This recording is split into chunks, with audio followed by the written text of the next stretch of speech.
Yeah, my introduction to multiplication movement started with subtraction.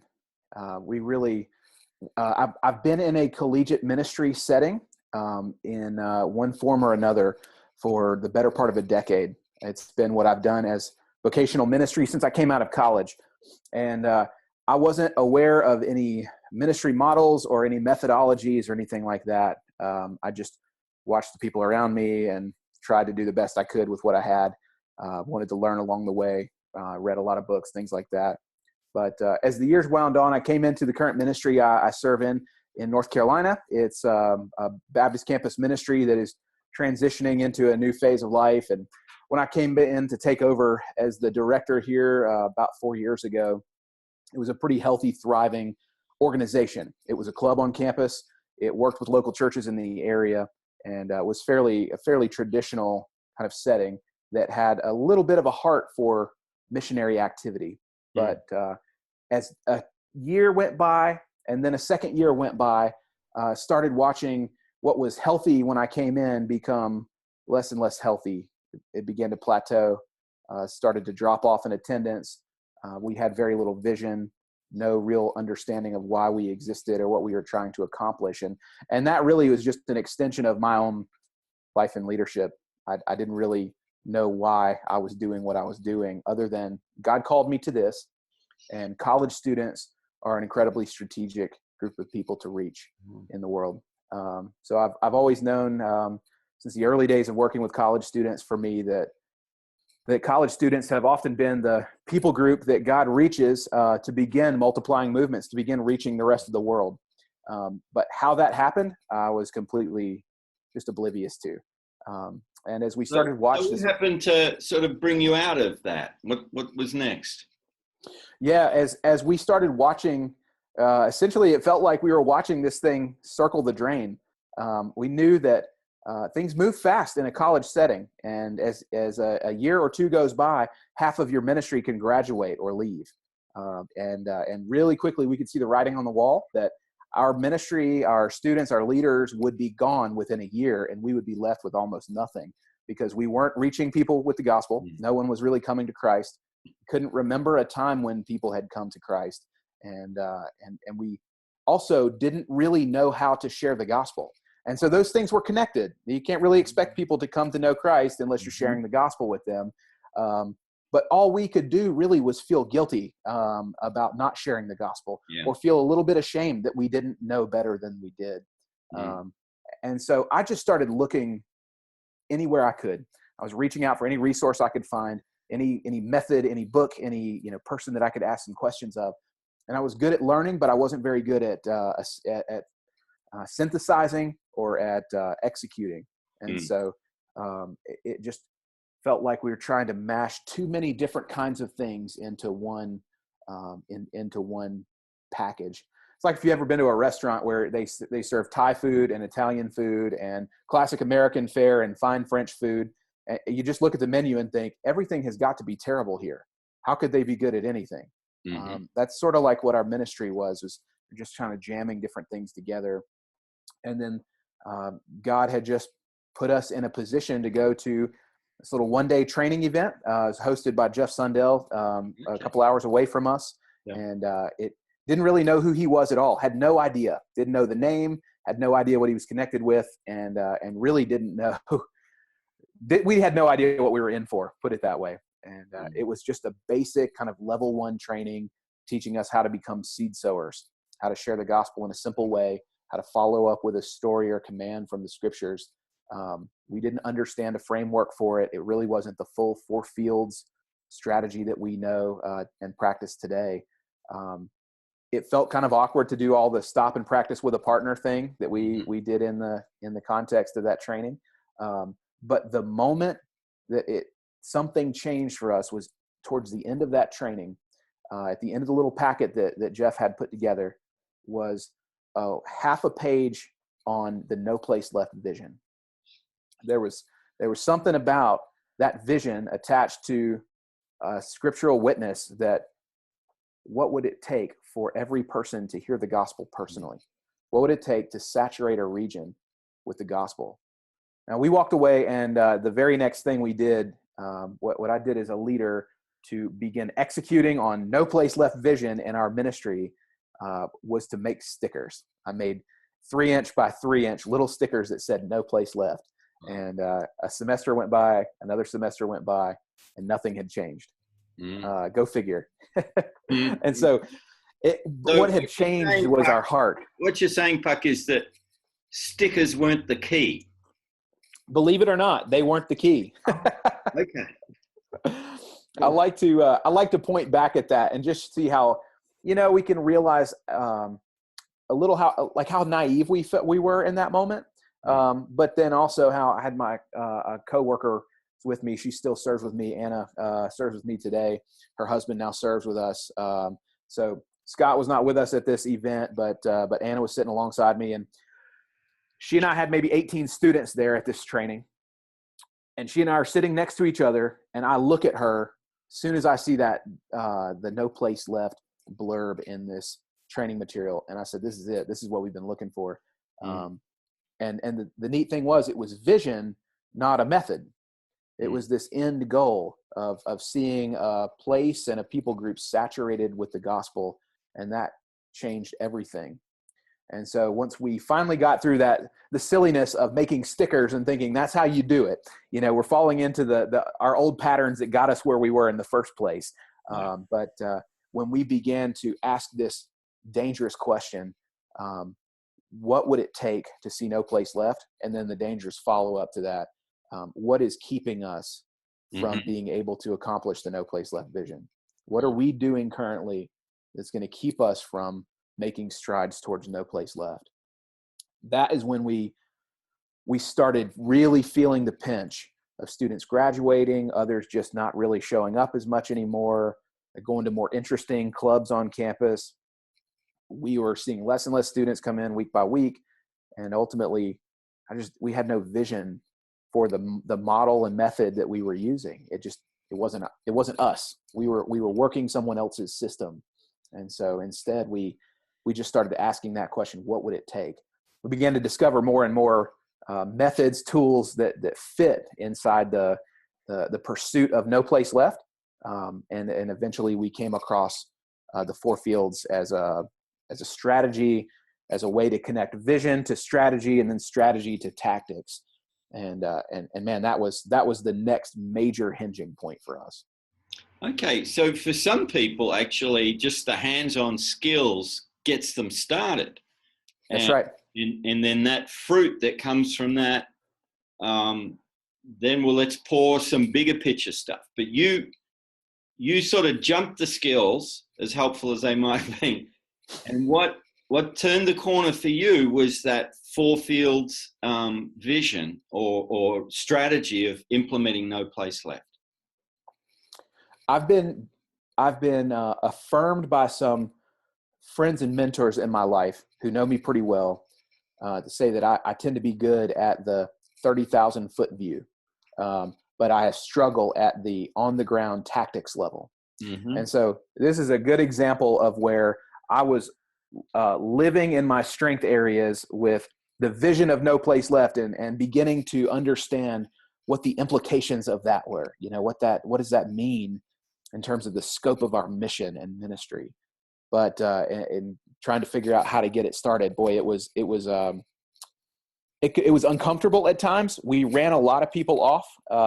Whittled a ministry that had started as a healthy 120 when we showed up, down to what turned out to be 12 people after about a year of transition. But the people who stuck with us were the ones who were hungry enough to see God do something good, something new, something big. They were hungry enough to see that they would persist through murky waters, through vision with no real implementation, and they were walking through the dark with us. So in that year, it's sort of like a shift in the way you see the world and what the vision is. But are you also doing anything like practical training and sharing the gospel? Is that going on? Absolutely. That had to come, or this would have never taken off, I think. For us, we we recognize, well, we don't actually know what to do. And I think I saw it in one of your books, Steve, that we've got to know what to do on Monday. You know, we can talk about it on Sunday, but we've got to know where to start, what to do when Monday comes around. And even as a leader, I didn't have a lot of answer to that very question. And so, and in fact, that's where Troy Cooper comes in for me. You know, we just sort of in God's in God's work, he intersected us between this moment of finding vision but having no idea what to do with it. Saw that we were beginning to flirt with Four Fields strategy, and asked us, you know, what we were up to, wanted to know, and then he just began to serve us. He would set up calls with me on a somewhat regular basis, and we would talk and discuss it. And I knew he just wants to see me succeed. You know, here's this guy that I have no real relational connection with. Before that, he wants to see us succeed, and he began training me with he used a 411 through Skype, and this is my first awkward experience with training and practicing, especially through a mediated screen like that. But it gave us the tools to know who to share with, what to say, when to do it, and then why we do it in the first place, knowing what our identity is. And so he helped give us some tools to get us started, and that just began this sort of chain of, well, we're looking to practitioners, not just to books. We're looking to people who are putting this into practice, looking for simple tools. And what we discovered was the vision is really helpful for some people. For me, it was critical to see the end vision. Man, this is something worth dying for. And because it's worth dying for, it's also worth living for. But most of the people we come into contact with these days, whether they're students or they're local churches in the area, a lot of people just need something to help them get started. They may be overwhelmed by some exciting and God-sized big vision for reaching, you know, some country, reaching some people group, reaching some, you know, segment of the world. But what they need to know is, well, how do I start a conversation with someone? And how do I transition it to the gospel? What do I do if someone actually wants to follow Jesus? What do I do next? And so helping people know how to get started and then take someone from one yes to the next. We're never trying to convince somebody of something that they don't want to discuss further. We're never really trying to make somebody into something they're not. We're just now trying to find people who are interested, whether they're already believers. We're going to train them and equip them to begin making disciples, or they're not yet believers and they're interested in hearing more about the gospel, following Jesus, and then making disciples, and so on and so forth. So in your transition, the key things were a sense of something's not working. It can't go on like this. That's right. And then that really God-engineered encounter with training with Jeff, but it wasn't so much the training as the no place left vision. Then you've got a whole year or so of awkwardly trying to implement and seeing the ministry shrink, but grabbing the early adopters who want to give themselves to this. And then God brings along Troy Cooper, and now there's a coach walking with you as you work out what to do Monday morning. That's exactly right. Okay. And once you got through that, I'm going to assume you got through that awkward time and began to see some early breakthroughs. What did that look like? Yeah, we had been lamenting the fact that we had seen no one come to Christ in years in our ministry, and that it was rare to hear stories of someone sharing the gospel with anyone. And we may, in the course of a year, hear 3 or 4 or 5 gospel conversation stories, even in our healthiest days. What we started recognizing was, well, we can't make someone receive Christ. We can't make someone decide to follow Jesus. We can't make someone saved or decide to be baptized or anything like that. But what we can control is sharing the gospel. That's something we can control, and we celebrate the fruit of that. And so we started training people to share the gospel because we realized no one really knows how to do that. No one knows where to start. And so as we started giving simple tools to our students, because at this point, we're still seeing ourselves as a club, a Christian ministry, parachurch organization, and that's sort of where it ends. But we're beginning to grow in our vision. We don't really care how many students we have at this point because it's not about attendance anymore. That used to be our supreme metric. How are we doing? Well, how many do you have? And now the question was, well, how many do we have doing what? And so let's start thinking about, well, what is it that we're doing on a daily basis? So we started sharing the gospel, taking students with us. So we as leaders and staff would begin to take students with us to share the gospel after we had trained them. And we started started leveraging the MAWL process, the MAWL, model, assist, watch, and leave or launch. Hey, come with me and watch me do it. I'll model it for you. Hey, why don't you help me this time? And I'll do a little bit, you do a little bit, and that's the assist.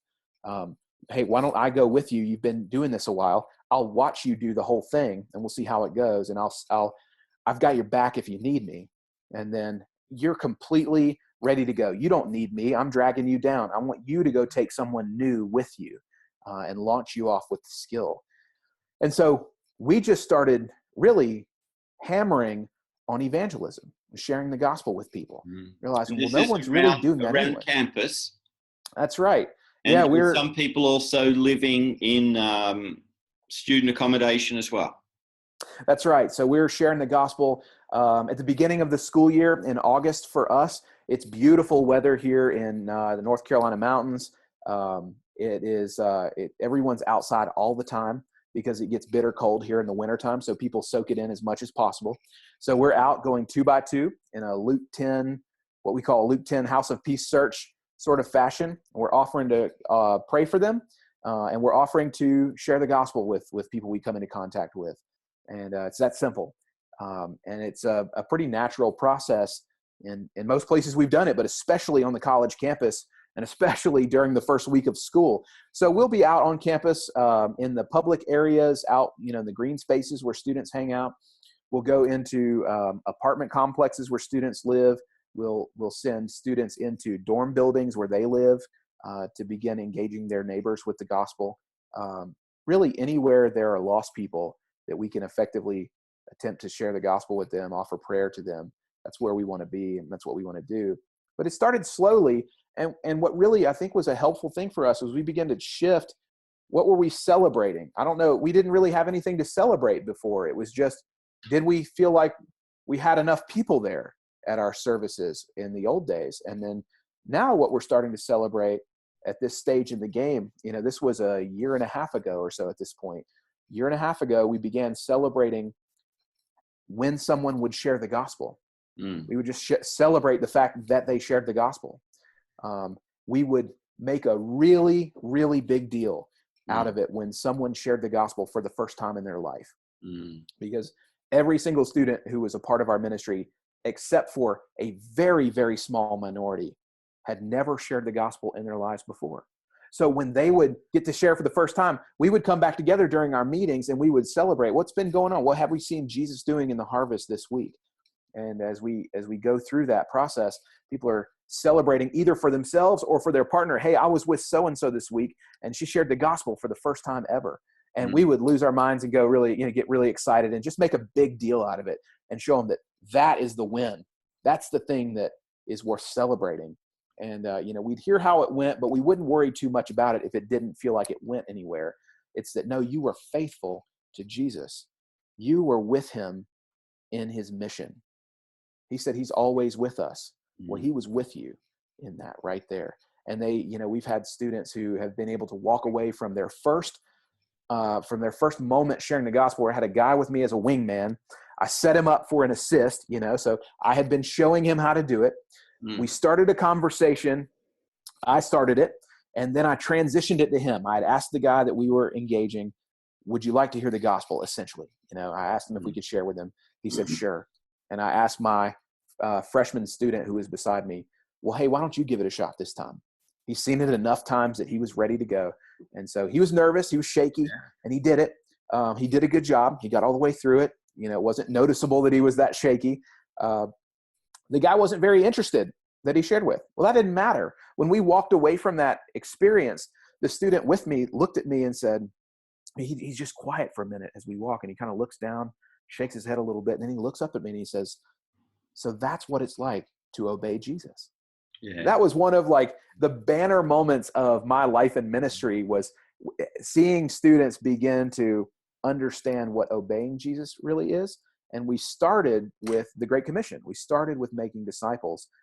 And so as we started with giving them simple tools, teaching them how to share their faith, celebrating the heck out of it as they do it, with their, as they're taking someone with them and they're going 2 by 2, we began to see a shift in our culture. There's just this expectation that everyone shares. If you're a part of our ministry, if you're a part of what we're doing, you share the gospel. It's not a peer pressure thing in a negative sense that, hey, have you done it yet? But it's just a really positive environment where this is just who we are.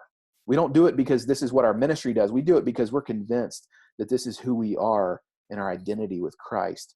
And that began changing it, where we went from being people who celebrate gospel shares to being people who share the gospel because it's who they are. And now they're starting to be 18-year-old, 19-year-old church planters, and they're right here on their college campus. So we're just going from that field one entry and engagement.